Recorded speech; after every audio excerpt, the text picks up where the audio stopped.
All right, so this is week 46, book 46. This one's a little bit late, and um, uh, this morning I had like a story or two to go, and I took the book into my house to potentially read that, that s- one story, and I ended up sort of fooling around on the phone, taking a brief nap, that kind of thing instead. And I woke up to my dog eating my book. So, um, week 46, book 46, Jorge Luis Borges, Collected Fictions. Now, what's interesting about this book to me, to begin with, is I thought that I had read Borges before. Not much. I knew I hadn't read much, but I thought I had read a short story. But it turns out that I did not. What I remembered was something that Borges put in a short story, and not a short story, a essay that he wrote on, I think, John Wilkins. Um, and it's a description of the celestial emporium of benevolent knowledge. Okay. And it classifies animals this way: A, belonging to the emperor; B, embalmed; C, tame; D, suckling pigs; E, sirens; F, fabulous; G, stray dogs; H, included in the present classification; I, frenzied; J, innumerable; K, drawn with a very fine camel hair brush; L, etc.; M, having just broken the water pitcher; and N, that from a long way off look like flies. What that list is, the list of animals, Michel Foucault, quotes it in the very beginning of The Order of Things, which is a book that I have read parts of. I haven't read the entire thing cover to cover, but I've read parts of it. And I've also had various classes where Foucault's work may or may not have been mentioned, and this passage may or may not have been mentioned. But what Borges is doing here is he is providing a list that is kind of a mockery of the idea of taxonomy or classification. But it's not done in a simplistic way. It's done in a sophisticated, philosophically interesting, epistemological way, because these things, starting with animals that belong to the emperor, and B, embalmed, C, tame, they're not mutually exclusive. They're not like this or that. Okay. And this strange uh, classification of animals, somehow or another, I thought of as coming from a library that Borges had invented, not a book that he invented, but it came from a book he had invented. Now, who was this Mr. Borges? Well, he's a short story writer and a essayist, an intellectual from, I believe, Argentina. Um, and this book, in about 500 pages, collects all of his fiction. Now, he has other writings. This is just the fiction. I don't believe he ever wrote a novel. He did write poetry as well, I believe, but I'm not sure. Because one of the things Borges is known for is, like that list kind of suggests, is his kind of intellectual, epistemological, philosophical kind of confusion. Labyrinths is what he likes to call them. He's very interested in labyrinths and very interested in doubles. In this book, there are at least two stories where a older, one where an older Borges comes across a younger Borges, and they talk to each other, and another where a younger Borges comes upon an older Borges, and they talk. And in both cases, there's kind of a surreal quality to it. Like, is he? imagining this as a real conversation or as a dream? Are both characters supposed to be dreaming, or is only one supposed to be dreaming? What kind of relationship does this Borges in the story relate to the real Borges? He fictionalized parts of his biography in these kinds of stories and then cleverly made use of other real details. And he would do this a lot. Nearly every story is told from a first person point of view. Not everyone, I believe, but many are told from a first person point of view. And sometimes you'll be reading a story and it won't specifically tell you that you're not reading Borges himself until later on in the story. And then sometimes it will be Borges or a fictional Borges. There are lots of stories about knife fights and duels. He had some kind of interest in sort of the figure of the gaucho, of the strong, um, I guess we could say, rural, primitive type of Argentine man, the one who was not, um, I guess, in some way corrupted by the city. He was very interested in that rural ideal, and he, in some places, might be you could might be able to accuse him of a little bit of Orientalism. He was very interested in um, the Thousand and One Nights, the Arabian Nights, the Scheherazade stories, and he made up his own stories in the vein of those. And some of those he credited to Thousand and One Nights, and some of them may even be in some version of A Thousand and One Nights. There are various versions of that collection, and they contain different stories. And we're all familiar with the more well-known ones like Aladdin and the Lamp. But there are many stories in there that have a similar kind of magical approach to the East. And Borges, in several of these stories, has that kind of approach.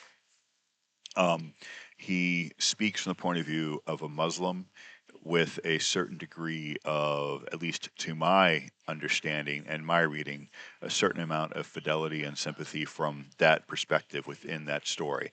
Now, Borges is tricky here. He's not necessarily sympathetic to the character himself. It can sometimes be like Robert Browning, where these are corrupted discourses.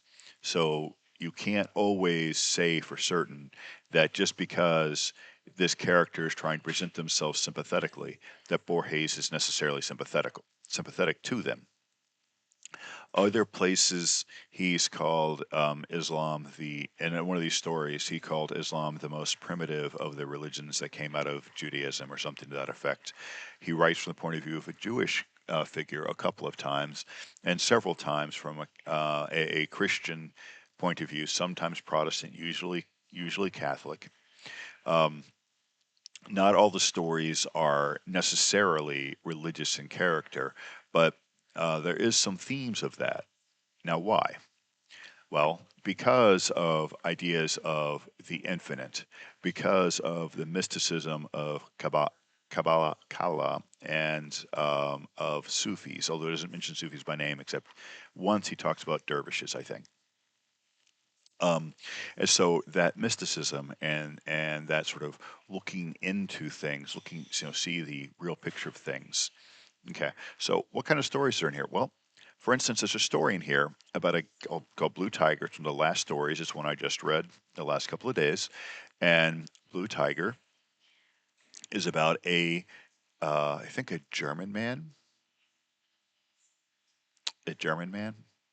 who goes to India in the 20s and 30s and hears about a blue tiger. So he goes to the village where he thinks he's going to find this blue tiger, and instead he comes across these blue stones that have this very, very unique blue color. And he pockets some of them, and he comes to find out that these stones defy mathematics and science. He took, say, he took 20. When he gets to his house, he starts pulling them out of his pocket, and he's pulling out 30. He divides them into two piles, one with about 10-ish, the other one with about 20-ish. But as he looks, the one with 10 grows to 50, and the one with 20 diminishes or grows. And it seems to be random, that the number is not always the same number. And so that's a kind of fantastical thing.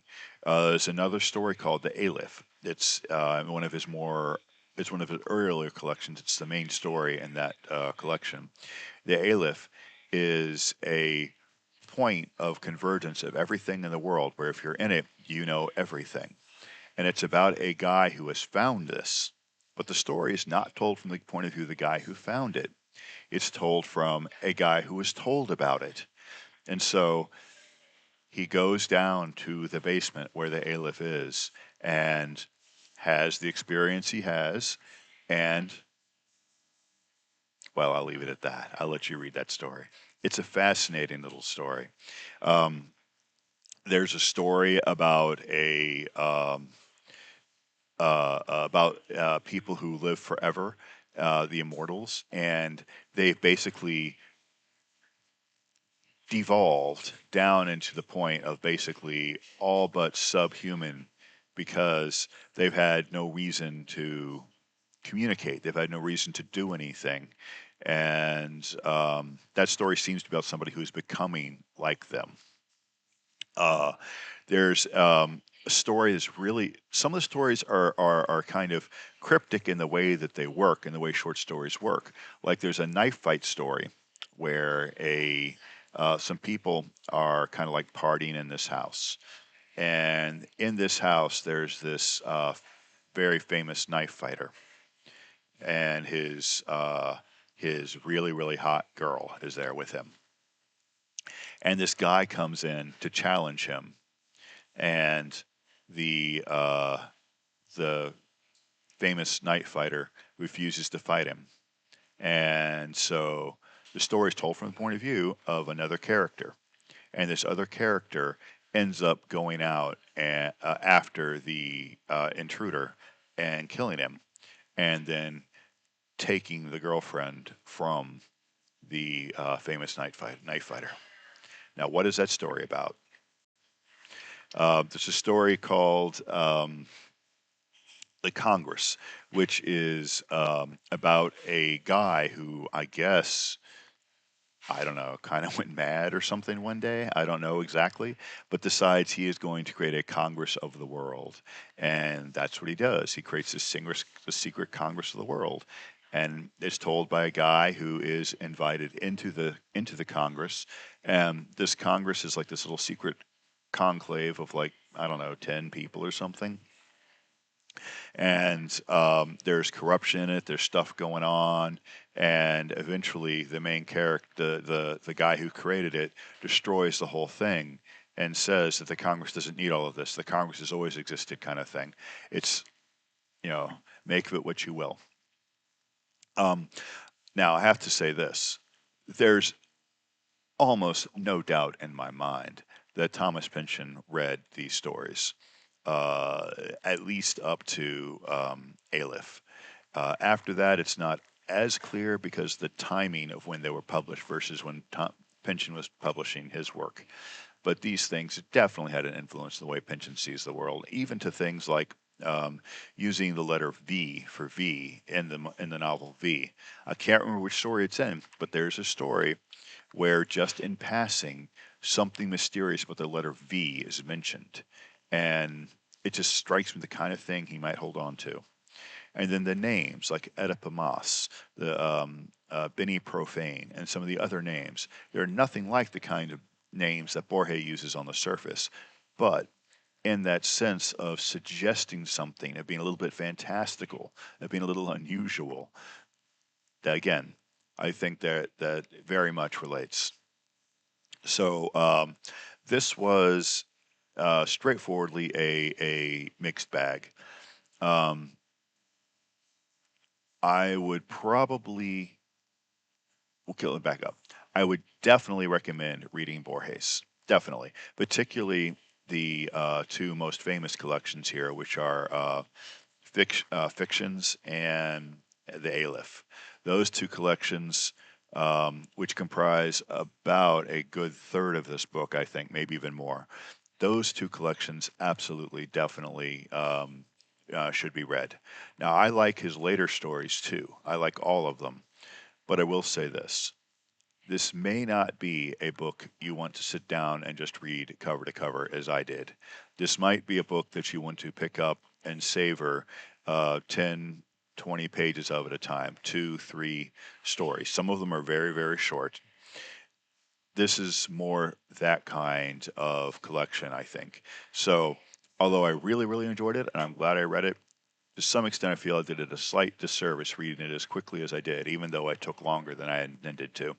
But still, it's not really the kind of book that one should read in a week, kind of thing. It's more the kind of book one should savor and linger with over time. But I couldn't recommend it more, with that one caveat of maybe don't read it all at the same time. Great book.